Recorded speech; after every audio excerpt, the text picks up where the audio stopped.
Hey guys, welcome to another live show, another live She Knows Arsenal. Make sure you guys like the video and subscribe to the channel. I feel like it's a little dark. Hold on. I like a darker vibe, but probably too dark for y'all. So, is that better for y'all? Yeah, you guys can see a little bit better. Welcome. Another live show, another live She Knows Arsenal. Make sure you guys like this video and subscribe to the channel. Just give me 2 seconds. I'm just trying to pull up this women's game. Arsenal women play today against Juventus.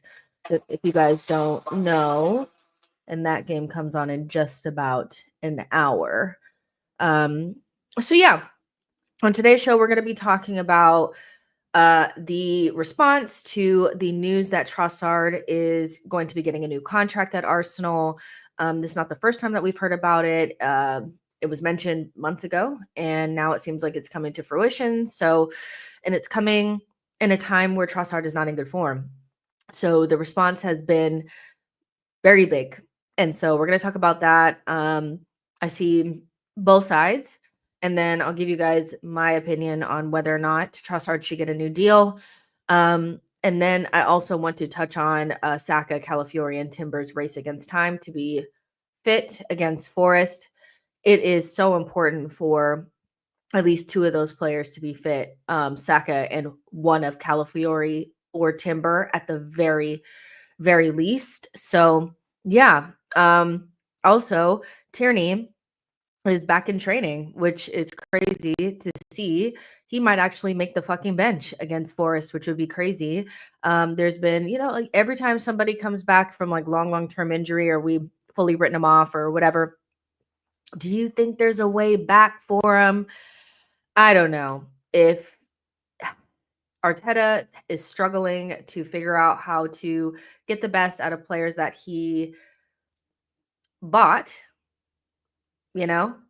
so I have a hard time believing that he's going to be successful finding a way to use Tierney, a player that he didn't buy, and we don't have fullbacks like Tierney, which I think for some managers, it would be a plus to have a different type of fullback, but Arteta likes center backs as fullbacks or midfielders as fullbacks, and he doesn't really fit either one of those. So I'm not sure if there's a way back. It's just nice to see Tierney up and running. There was a point in time where I think a lot of us thought Tierney was going to be captain at Arsenal.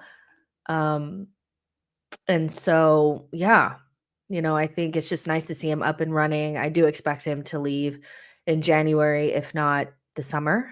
So, yeah, but I know there's still a big contingent of Arsenal fans that love Tierney and would love to see a way back for him. The only way that I feel like that happens is if Mikel leaves the club. I just don't see him integrating a player back in that he pretty much pushed to the side anyway. So you know what I mean? So, yeah.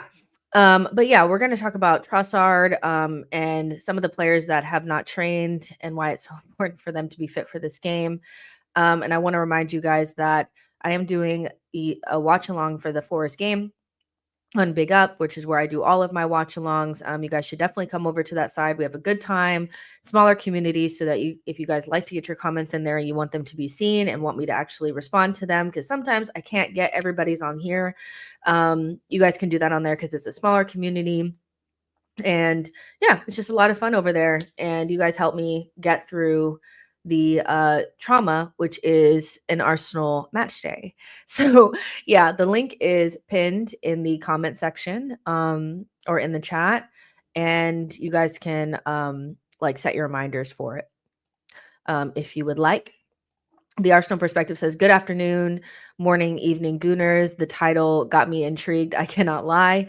T-Buki says, I think it's less about Trossard, but seems like we always take the easy option. Wouldn't be surprised if we just get a striker. I am going to touch on that as well. The idea that Trossard staying means that there's no way that we can get another winger in is a very, very funny prospect. When you actually just do the math, TaylorMade says Trossard is a bum off of the bench merchant. I mean, he could be a bum, but what does that make Jesus and Sterling? These players don't offer anything, starting or off of the bench. So as big of a bum as everybody thinks Trossard is, he is, no matter how you spin it, no matter how you don't like him, no matter how much you love Martinelli and you want to protect him, Trossard contributes consistently off of the bench. And we haven't had a squad player like that in a very, very long time. And if you listen to Liverpool fans, Chelsea fans, even Manchester City fans that I talk to, they are actually surprised at how negative Arsenal fans are about Trossard. And to be honest, like, they all, because they've won things probably a little bit more recently than us, understand that every title winning team, every successful team has a Trossard, somebody that maybe doesn't make the starting 11 for whatever reason, but when you take them off of the bench, like, they can contribute the things that matter, assists and goals. And he definitely does that and has done that consistently since he's been an Arsenal player. And the negativity around him, at the moment, I think is mostly just based in people being frustrated that we didn't address these positions over the summer. But I urge you to think about this a lot more thoroughly than just Trossard is in bad form and I fucking hate him. And so, no, he can't get a new contract. Going back to, so let's actually just read what was said. So Arsenal are set to hand Trossard a new contract before the end of the season, which includes a significant pay rise. Eisen Khan said that. And this is gonna be this is gonna happen. We know. This has been spoken about before. So, just like we know about contracts way before they happen. Like, Gabrielle is gonna get a new contract soon. It'll probably be announced in the next couple of weeks, if not months. So it's interesting that obviously this person probably put out this information at this time because there's a lot of negativity around Trossard. So if you put out this information now, it's going to get a lot more clicks. He's injured at the moment, and we don't know how long Trossard is going to be injured for. But it also says it'll include a significant pay rise. We don't know how much that is. A significant pay rise could be, he's on 90,000 pounds per week. It'd be 100,000 pounds per week or 120,000 pounds per week. If you go and look at the top 4 teams or teams that are consistently in the Champions League, you'll probably find that most players that are not stars, but players within a squad are on 100,000 pounds per week, if not 150,000 pounds per week. So the context is that a player of Trossard's importance in this team should be reflected in a pay that's closer to 100,000 pounds per week. Do I think a significant pay rise means that he's going to be in the same category as Kai and Jesus and Saka? No, I don't. But also putting significant pay rise, without any context about what significant means, will get Arsenal fans basically jumping off cliffs, trying to, like, oh my gosh, I can't believe that we're not going to be able to sell him. Trossard is not an asset that we even need to be worried about selling at this stage. 30, you're not going to get more than what you paid for him. He was 27 million. He is not the type of player that you need to be having a conniption about selling. Jorginho, when we gave him that initial, contract that's now running out again, you weren't going to sell him. He's 30 years old. You're not going to sell Thomas Partey for more than what you paid for him. You're not even going to get anywhere near that. You'd be lucky to get 20 million for him. Trossard, you'd be lucky to get 15 million. That's just the reality. So Trossard, these types of players are not necessarily players we need to be worried about making our money back. These are all just like weird things that Arsenal fans just say you don't like him. You don't give a fuck if you get the money back for Trossard. You just don't fucking like him. You just don't want him at the club anymore because, one, you either think him being here means that we're not going to get a winger, or two, he was playing over Martinelli. About that, you just don't fuck with him. Them are the 3 things. There's no way that you actually give a fuck about what we're going to get back for Leandro Trossard. He is not we didn't pay enough, and he is not a big enough part of this team for you to be worried about that. Okay? The players you need to worry about what we're going to get back from are the players that are actively keeping us from moving forward. And so back to this comment that came up from Tabuki about it seems like we always take the easy option. Wouldn't be surprised if we just get a striker. And I think this is a huge part of why there's a lot of frustration around our attacking group. Beyond Saka, I think there's a little something there with every single player. Martinelli, is he good enough? Trossard, is he keeping us from getting somebody? Jesus, why is he on such high wages? But genuinely, if Trossard was going to keep us from getting a winger, then why is Sterling here? Why were we looking for Nico Williams? If Trossard was a reason why we wouldn't get another winger, then why were we looking at Nico Williams? Trossard wasn't on the market this past summer. So if you just go back and just take your emotions out of it for a second, Trossard is not going to keep you from getting a winger. If we don't get a winger, it is just because, honestly, Arsenal don't want one. That's the truth. Like, if Arsenal, don't get a winger, it's because they don't want one. It's not because Trossard is here. Because Sterling wouldn't be here.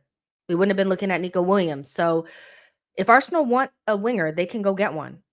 And I feel like the main person that's probably keeping us from really being able to move on a big target up front is Jesus. A player that's on 90,000 pounds per week that will probably only get up to 120,000 pounds per week is less of a problem than somebody on 260 pounds per week in Jesus. So Trossard is not going to keep you from getting anything. Whatever you're going to get back from the sale is also inconsequential. It's not anything, it's not like the players that we have that are between the 22 to 27 year range where you can still get a decent amount of money back from them. A 30-year-old, it's like, it is what it is. So I think with Trossard, it's just more about people not liking him for a multitude of reasons, because either they feel like you're not going to be able to get somebody because he's there, you don't like the way that he plays, or because he played over Martinelli and you have a stick up your ass about it. And him being 30 years old, there's a lot of people that would love to give Thomas Partey a new contract despite him being over 30. So it's not about the age. It really isn't. It's about something else. And I just don't, personally, Trossard for me is just not somebody like Jorginho that hurts us in any way. I think they're squad players and they play a squad role. The only time that they hurt us is when the players that are meant to be playing over them are playing like shit or are not available. And so we have to play them more than we want to. And you start to see what it's like playing squad players. Squad players cannot live up to the level of your normal starters. And so you always have to take that into consideration, especially when you buy squad players like Jorginho and Trossard that we know are stopgaps. We know they're not meant to be at the same level as what we have. So I think Trossard he's one of those that splits, he divides opinion, and that's fine. He divides opinion. If you don't like him, you don't like him. It's fine.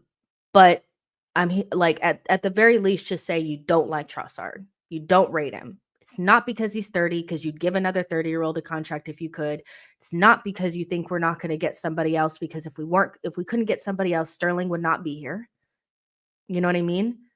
So, and it can't be because you're worried about what we're going to get back for him. It can't be, because you're not going to get more than 15 million for a 39 or 29-year-old, 30-year-old anyway, so just say you don't like him, and that's just better than lying, or making up a reason, Trossard, he's in a bad bit of form right now. He smells, but he'll be out for however amount of time. They're saying that they're not sure how long, but it should be probably a couple of weeks, and we'll see what the repercussions are for not having a player that can come off of the bench that can consistently give you output for a team that's shaky up front, that is relying upon the likes of Kai Havertz and in and out of form Martinelli to score goals for us. I wonder how it's going to be when we're in situations where we need to get goals and we have the likes of Jesus and Sterling coming onto the pitch to give you a goal. That's what I mean. I would love to be wrong. I would love to feel like this is all just whatever and we'll go through whatever period without Trossard and it won't matter. But there's a lot of pressure on those two in particular. Sterling, who's on higher wages than Trossard, and Jesus, that's on double and more what Trossard is making now, and them being able to contribute at the same level. Because no matter what you think about Trossard, he has been a better signing than Jesus has. And there's just no way to debate it. Goals-wise, impact-wise, consistency-wise, what we paid for him, Jesus has been almost a flop. You know? So let's see how he does. But I'm okay with Trossard getting a new contract. I just don't think it's a big deal. I think if you get rid of Jesus and let Sterling go back to Chelsea, you have plenty of room to bring in top quality attacker. If Martinelli ever gets his life together, Trossard goes back to being the fifth choice. And that's a really good fifth choice. Trossard becomes an issue when he's your first and second choice. When he's your first and second choice, he's so much less like he's so much less of a good option when you have to trust him more. But as like a fifth option or like the fifth guy or whatever you want to call it, sixth guy, 12th guy, whatever, he's good. You know, so I don't really have a problem with it because I fully expect Arsenal to go out there and get an attacker. And I fully expect like Martinelli to get back into some level of form that doesn't require Trossard to have to be a starter. Because Trossard was behind Nketiah in the pecking order at the beginning of last season, and he only went up because Nketiah was trash, Martinelli was trash, and also Jesus was trash. All three of them players had to be bad for Trossard to get as far as he was up the pecking order. So it's more about the players that were in front of him than him, you know, to be honest. So Burmy says Waneri should take Trossard's place as a super sub.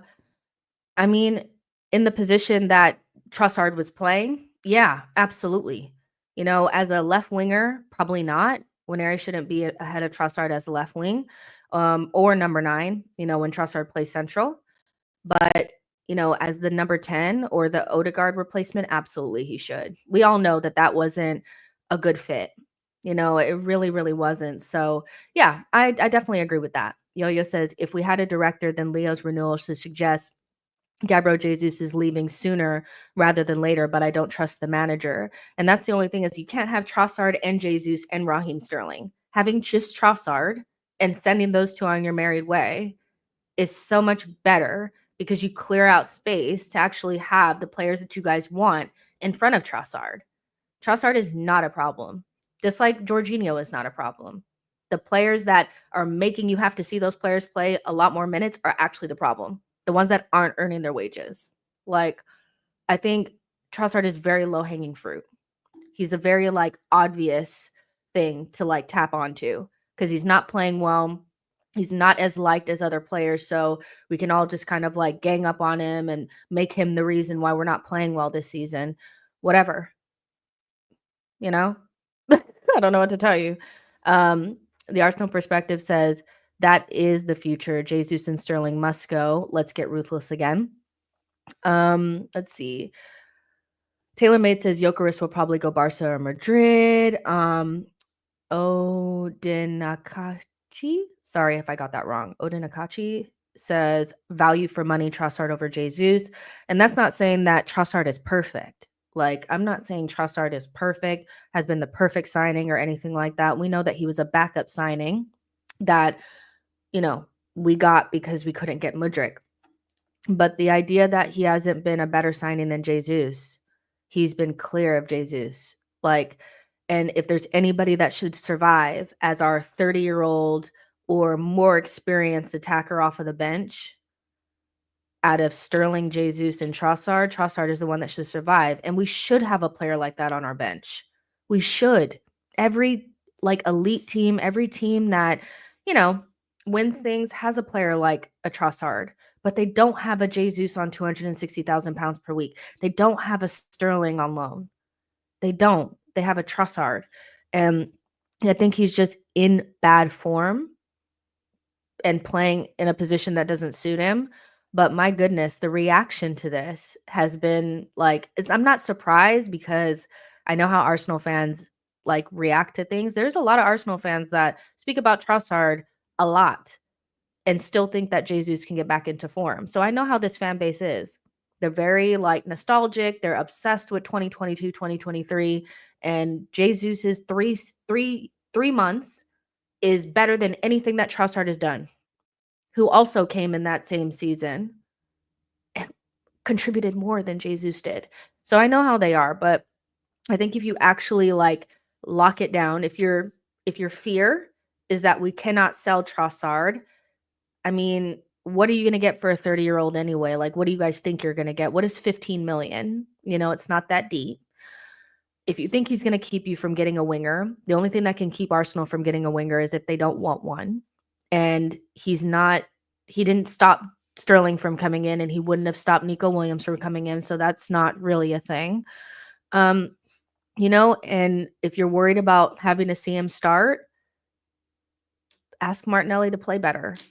Ask Jesus to play better. Those are the players that are keeping him within the rotation, you know? So Yo-Yo says, I'd rather Leo at Arsenal than Martinelli, Jesus. Go get me 2 forwards to replace the Brazilians. Boy says, Jesus is the guy atheists point to prove that God doesn't exist. That's not nice. Nico says, I think the problem is the pay rise and not the contract itself.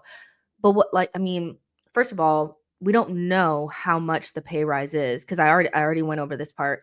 We don't know because it says, first of all, this guy dropped this news because people don't like Trossard right now. So he's going to get a lot of clicks and a lot of negativity from Arsenal fans. Saying a significant pay rise can be from 90,000 pounds per week to 120,000 pounds per week. For a top 4 team, for a consistent Champions League team, that is on the lower end of the pay scale for a player in your team that is not a kid. 120,000 pounds per week is nothing. It is like the baseline. So if you actually think Arsenal are going to give Trossard 200,000 pounds per week, they're not. And significant is subjective. It's subjective. So I wouldn't be jumping on that. And like 120,000 pounds per week, again, go and look at the wages that consistent Champions League teams in the Premier League give their players. Not just the top earners, go all the way down to the bottom. The baseline is like 100,000 pounds per week, and then you go up from there. So if he's on like 120,000 pounds per week, that's basically taking Georgie's wages. Georgie makes 120,000 pounds per week. He's going to leave at the end of the season. Trossard gets that bump up. It's nothing. It's a snip. And to be worried about that pay rise when you have Kai Havertz and Jesus as our 2 highest earners feels very, very like priorities. Nothing is more important than figuring that shit out. Nothing is more important because those types of wages with those types of players are the ones that keep you from getting what you want. Not Trossard on 120,000 pounds per week. That's nothing for a consistent top level like Champions League team. It's nothing. It's the base. We're not in 50,000 pound land anymore. We're not in 70,000 pound land anymore. We are a Champions League level team. Like that's just all it is. Isle says, I hear you, but the point is we should be upgrading on Trossard and getting a decent fee for him while we can. How about upgrade on Jesus and upgrade on him while you can? We should be upgrading on Jesus. We should be getting rid of Sterling. Would Trossard be that big of a problem to you guys if you didn't have Jesus in your team or Sterling and you had Isak and Kudus? Would you give a fuck about Trossard getting a new deal for 120,000 pounds per week? You wouldn't. You wouldn't. The reason why Trossard is such a big focus is because he's low-hanging fruit. He's such low-hanging fruit. You don't have to upgrade on a player that's on probably one of the lowest wages in the team that actually contributes to the squad, and that if you actually did what you were supposed to, which is buy a striker and a winger, that player would be like third, fourth choice. So you wouldn't have him playing Odegaard's position for 5 games. You wouldn't have him playing Martinelli's position for 3 or 4 games. Do you guys get what I'm saying? Like, he's low-hanging fruit. He's not a problem. We should be moving Jesus on and using those wages to go get a striker. Like, Sterling should not be at the club. We should have another winger. Trossard becomes a nothing, anything with those things taken care of. So getting a decent fee for him. What's a decent fee? 15 million? How about we try to get a decent fee for Jesus? He's the main problem. I have such a, I genuinely don't think people remember like what a winning team looks like and the types of players you need to have in it. You cannot have a Jesus, but you must have a Trossard. You cannot have a Jesus. There is no Jesus in a winning side. There isn't. But there's always a Trossard, somebody that comes in and scores clutch goals off of the bench. You don't need to upgrade on that. You need to upgrade on you need to upgrade on your striker, your main striker. That's not upgrading on Trossard. That's upgrading on Havertz and Jesus. That's what you need to do. Upgrading on Trossard is so low down the list. It's so low down the list. It's so low down the list, but he's food right now because he's not playing well. Simba says there are worse bench warmers players who earn more wages. They're worried about Trossard. It's crazy. Nicholas says Martinelli will do better with Tierney. Tierney probably won't play. I'll be honest. Taylor May says Trossard literally didn't celebrate because of game time. Arteta gives him a free run and Buddy decides to stink out the place. Listen, I don't know.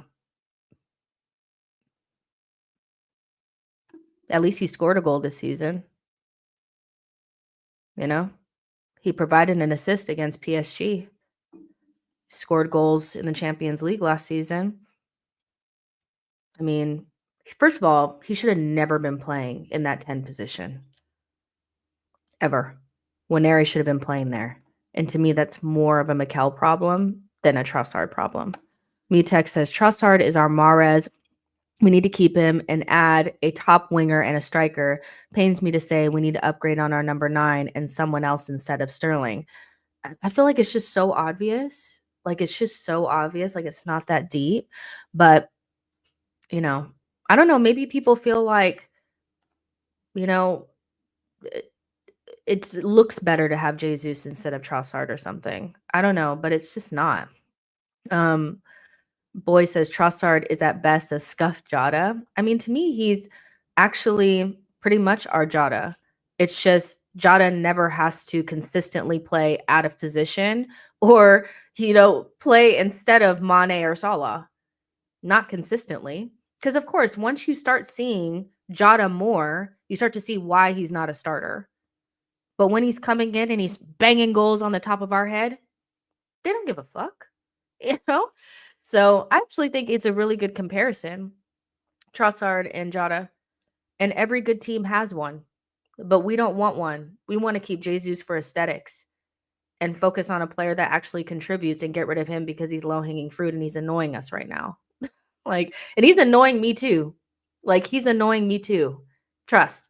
But for me, it's like, if I go into the summer window, let me just put it this way. I know we're only going to do a couple of things this summer if we do anything, because we're ridiculous in a window, right? If I had to put a list of things that matter or that I think is a priority, replacing Jesus and upgrading on Jesus Havertz is so much more important to me than moving on Trossard for 15 million because he's annoying me. It's just not, Jesus is almost on 300,000 pounds a week. He has to go. You have to move on Sterling. Upgrade on Havertz, move on Jesus, whatever wages you get from Jesus, you give that to the guy that's actually going to start over Havertz. And then whatever you were meant to do last summer with the Sterling situation, how we ended up with Sterling, you fix that. Then you have a new striker, Havertz, Saka, new striker, Havertz, Saka, new winger, Martinelli, and Trossard. Trossard is the sixth guy. He's not the second or third guy. He's not the first guy. He's not a problem. He's really not a problem, but he's become a problem, you know? Vig says Jesus will go down as one of the worst signings in the Emirates era, on par with Pepe, maybe even worse. Nico says his fan base is hilarious. The first time Trossard has a dip in form, people completely write him off. Meanwhile, their Bolivian winger's been stinking up the pitch on the left wing for longer than a year. I think Martinelli and Jesus are really living off of that season, and Arsenal fans are very attached to that season. So players that were in that group get a big pass, you know, but Martinelli is separate to Jesus. Martinelli actually is a young player that in theory can still get better. Jesus is not going to get any better from here. And he's our highest earner, or second highest earner. So I try to reiterate this all the time, that the players that you guys focus on that you feel like we need to upgrade upon, these Jorginhos and these Trossards, those are not the players you need to upgrade upon. Those are players that you just keep in the squad that are like Jorginho's the fucking El Neni role. That player is not hurting you. The player that is not available or not performing that makes Jorginho a starter for a long period of time, that's actually on starting wages, is your problem, you know? And Jesus is my main focus. You have to move him on, you know? Not only is, like, you talk about Trossard's attitude, I think Jesus's attitude stinks. Period.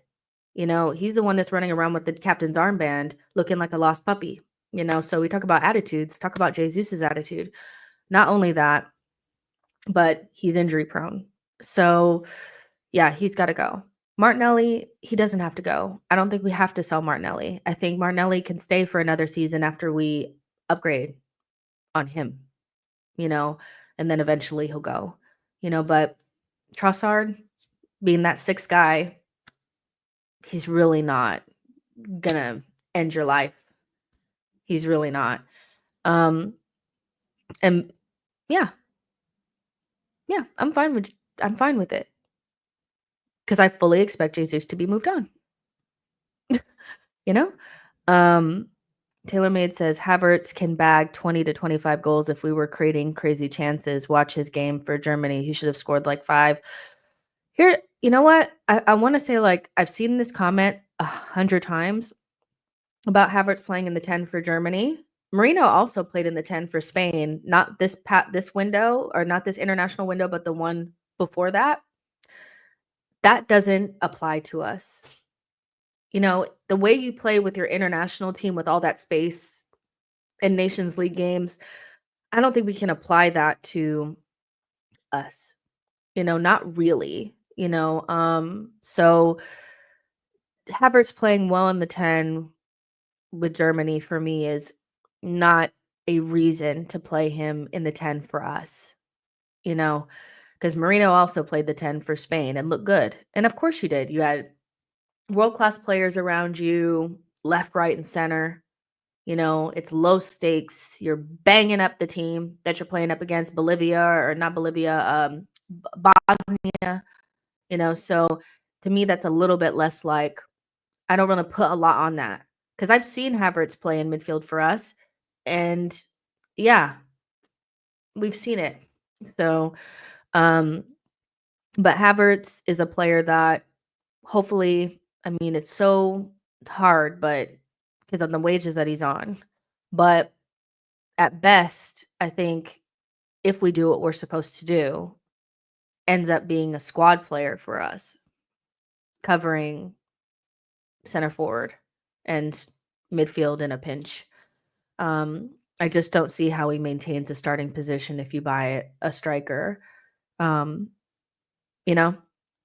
And I don't want to move to the 10, even though I know Arteta will do it. I know Arteta will go back to this galaxy brain diamond and have Havertz running off of the striker. But from my vantage point, just be normal and just put him on the bench if you buy a striker, you know? But Havertz in the 10 is more of an idea to me than a reality. Like, of course you can do that. I mean, Marino looked good in the 10 for Spain. I know y'all don't want that shit, you know? So JG says, can we admit that Jesus was fantastic before the injury? Martinelli and Saka were at their best when Jesus was at his best. I get that he's not the same since injury, but let's not rewrite history. I don't think that I've rewrote history though, JG. I think whether it was the injury or not, that's not a reason to like forget what the last 2 seasons have been. It was a 3-month period in like this before the Winter World Cup. And yeah, when he got that injury, he's never really recovered. It was a really bad knee injury with ligament damage. But what does that change? What does that change? Because I'll tell you what, JG, that as much as I like Gabriel Jesus, I think he's a really talented player and I wanted him at the club. If I'm honest, he went through a really nasty goal drought pre that Winter World Cup. He had went like 10 games without scoring a goal. Once we played against Tottenham, he went on like a nasty goal drought even before. He was still playing well, meaning you know, his touches were good and he was still creating space for other players and, you know, doing his thing. But the goals had already dried up pre the World Cup. It's not like he was banging in goals. And in the end of the day, that will always come back and be an issue for a team that doesn't have that many goals in the team, you know, or struggles to have that little bit of sparkle dust when you need it. And so, personally, I think if you want to think about it as he just got injured and he's never been the same, that's fine. I think he did get injured and he hasn't been the same, but that doesn't change the fact that he hasn't looked anything like that since then. And you can't be on the wages that you're on, starting level wages, starting striker level wages at Arsenal, a team that just doesn't have infinite funds, and not be somebody that we can rely upon. So if it makes you sleep better at night to frame it in that way and to add that level of context, that's fine. But I don't feel like I'm rewriting history to say that he was playing well for 3 months, got injured, and hasn't looked the same. And that doesn't really mean that we need to keep him on or, you know, like keep waiting for him to come back. I mean, we pretty much like banked our whole season on fire in his fucking belly and it ended up being fucking gas, you know? So I think we could be a little bit more cut and dry about it because it's been a season, actually, like the whole back half of when he actually came back in around April of that 2022-2023 season, plus all of last season, plus a quarter of the season. I think that's long enough for us to just call it what it is. Kamal says, Jess, please look at the current contract values of our players. You'll be shocked who's getting paid what. And this, but I know how much they're getting paid because I've seen those things going around. And I also look at City's wages, Liverpool's wages, Manchester United's wages, Chelsea's wages. So Trossard being on 120,000 pounds per week, if it ends up being that, if that's a significant pay raise, that's a fucking snip. Like it's not this catastrophic thing. You're not going to get your money back for Trossard anyway. So at 30 years old, unless you sell Saudi, and you can still sell Saudi even with him on 120,000 pounds per week at 30 years old if you want to.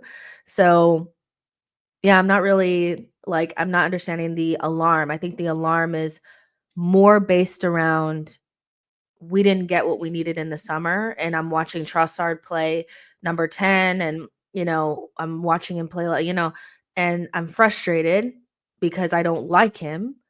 But if you take a step back, he's not really hurting us like that. You know, he's not.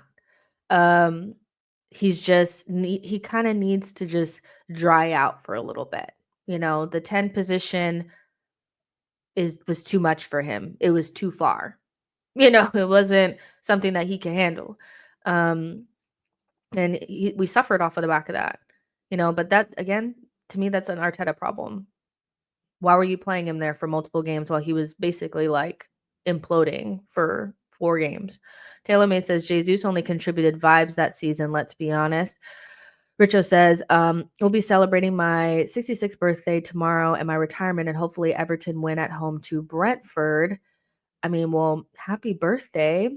I hope you really enjoy your birthday. 66 years is a lot of years. So hopefully you do something fun. Oh, and happy retirement too. Like, that's super cool. So yeah, thank you for sharing that. And I hope you have a great birthday and a great retirement. And even though I like Brentford, I will hope for an Everton win.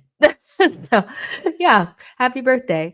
Burmese says Odegaard and Wineri are only real number 10s, and Arteta elected not to play him and to play Trossard in that position. Like, that was just ridiculous. But yeah. World Boss says, let's just be real and honest with ourselves. Jesus has not been good enough and needs to go. I think if you want to, like I said, if you want to frame it in he got injured and he was just never the same, that's fine. But he still needs to go in the summer. Like, I think we need to move on from him. I trust and believe if Trossard is that 6th guy, you have much less of a problem with him.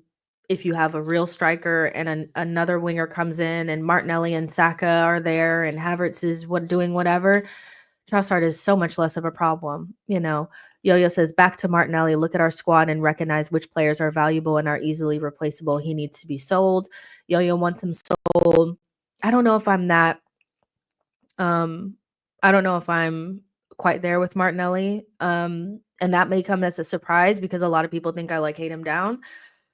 I don't. But I will say one thing about Martinelli is he doesn't look as quick. And I know people will be like, oh my God, everybody on the, you know, all the content from Arsenal is saying that all the players think he's really fast. He's one of the fastest on our team, but I think he's slowed down.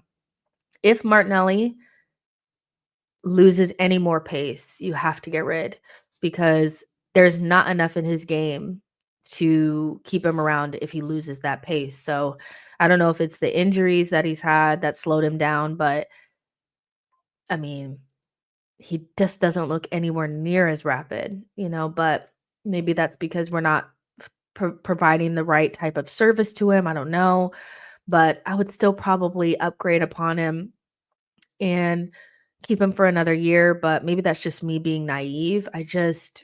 Yeah, I feel like Martinelli as a off the bench kind of player would be kind of cool, but that's just me. Taylor says Martinelli is just tired of running like a pit bull because of Arteta. Boy says when Jesus plays, he is the same as when he first signed. He's just more bedded into the tactics now and uses less flair. So he is worse when he signed because he didn't go off script. Hellman says, why does no one ever want to improve on our better player? Everyone wants players, but no one wants players to rival starters. I don't think that's necessarily true. I feel like that's exactly what we're saying. You know, I just don't feel like you need to sell off everyone to get there. Let me put it this way. I don't think there's anything wrong with having a player in your team that contributes off of the bench consistently. That's on decent wages. But do I want to upgrade on the current players? Absolutely. I've been saying it over and over and over again. Upgrade upon Havertz and Jesus. Now, like, you should have been did that. You know, upgrade on Martinelli. Should have been did that. You know, so yeah, I don't think anybody's saying that. I think people do want to upgrade. It's just who we want to upgrade depends on who you're talking to. Some people want to upgrade on Trossard when you should be upgrading on players that aren't contributing anything. You know, so I do think people want to upgrade on the players that we have. Omar says Nelly looks more like a second striker than a winger. Maybe he just needs to move positions. No, you doing that thing, that meme where it's like guy plays bad, he's not in the right position, you move him to another position, he's not a striker, he's a winger, and then, he plays bad again, and then you're saying that you're doing that cycle. Martinelli is fine on the wing. He's an inside forward. He's not a traditional winger. He's a goal scorer. So he needs to be in positions where he doesn't have to think. Martinelli, the more he has to think, the worse he is. The goal that he scored against Chelsea is the perfect type of goal for him. One touch, boom. We don't need you touching the ball a lot. The problem that we have now is the way that he's being provided for. The ball that he's getting requires him to think too much, and he's not getting enough chances, and he's not clinical. So Nelly is not, and he's fine in the position that he was in when he scored them 15 goals, non-penalty goals, when nobody wanted him in no different positions. You're doing the Foden thing where Foden's not a right winger and you need to move him to central. Oh, he's playing bad central. You need to move him back. No, he is fine where he's at. Let's see how he does with a different setup. But that kind of leads me into something that obviously we got to talk about it quickly because we talked about the Trossard thing more. That Calafiori not training, I don't know if that necessarily means that he won't, he has one more training until we play against Martinelli. We need to find out if it's the system or him. Now, I'm in the camp of, I think, we could provide for him better. We could, but he also has stagnated, And so if Arteta decides to play Partey, Declan Rice, and Odegaard, I don't see much change in Martinelli's play, because if Calafiori also doesn't play, then you're going to have Timber, on that side, or maybe somebody that's not left-footed or whatever. So I don't know how Arteta is going to fix it. I don't know how Arteta is going to fix it, because even if I think Nelly has stagnated, we're not getting him in good enough positions even to do what he can do, So Saka wasn't in training, so that's an interesting wrinkle. Anytime we don't play with Saka, we look like shit, so definitely need Saka. And one of Calafiori or Timber, if not both. Tomiyasu is in training. Zinchenko is in training. Miles Lewis-Skelly is in training. Tierney's in training. So you got a whole lot of left backs. No Ben. So I told y'all what I think is going to happen. And I still feel like my gut is telling me that this is going to happen. I still feel like Thomas Partey will play right back. Arteta will go to Marino, Rice, and Odegaard, and then he'll just throw anybody at left back, because he got like 5 left backs that he can throw in there. But if you were to get, as much as I don't really want to see him, if you did Zinchenko, Marino, at least that supports Martinelli better. At least with, the passes into the space. If you do Tommy, at least Tommy can pop that ball into that space. Tierney could probably run down the gut, run down that side. So yeah, you need at least one of Timber or Calafiori, if not both. I think Saka will be fit. I think he'll be fine, to be honest. But if you love Martinelli, which we all do, but if you love Martinelli, you want to see at least one left footer on that side, if not 2. And I'm hoping to see 2. I'm hoping to see Marino and a left-footed left back. That's what I'm hoping for. One of them. Idealistically, Calafiori, but I'll take whatever I can get. Timber on the left just shuts off that whole side. The angle bias doesn't support for him to open up his body and pass that ball into the space. And Rice also cannot find that pass either, because he always cuts it back into on his right. So, and whatever I think about Martinelli, if he doesn't play well this season and get goals and be dangerous, we won't do anything. We won't do shit, because we have too many players on that bench that don't contribute anything, you know? So that's what I'm hoping for. But that's why them not being in training is not necessarily mean that they're not going to play or they won't be available. But I think you'd like to see Timber and Calafiori, or at least Timber and a left-footed left back to support Martinelli. Get at least one left footer in there on that side. Because when there's not, and all three of them are right-footed, my God, does our left foot side, it looks so bad. The left looks so shit, you know?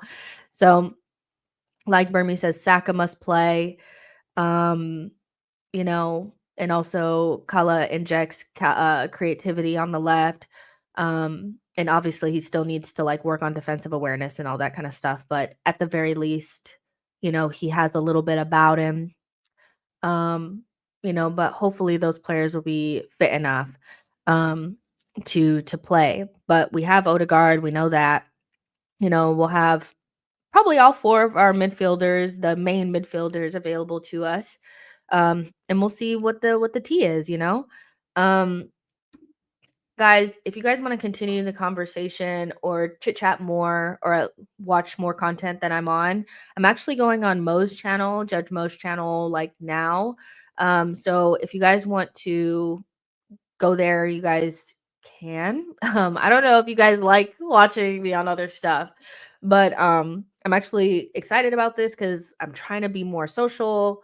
I've been like a little bit of a hermit for a while, like not really collabing with people. And Mo asked me to be on his channel, and I was like, cool, like it's a neutral channel. So he said other people would be there, which makes me think that there's going to be rivals there.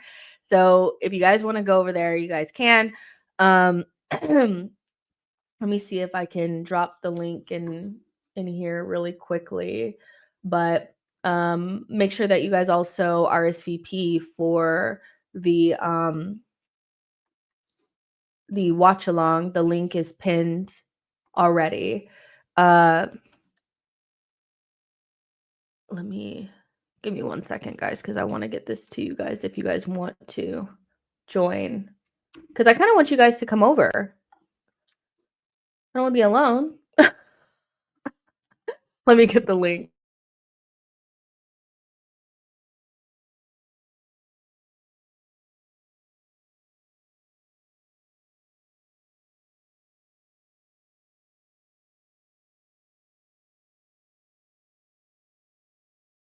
Okay, so there it is. Oh no, you guys weren't supposed to get that link. Sorry. Delete that comment. Never mind. I'll get you guys.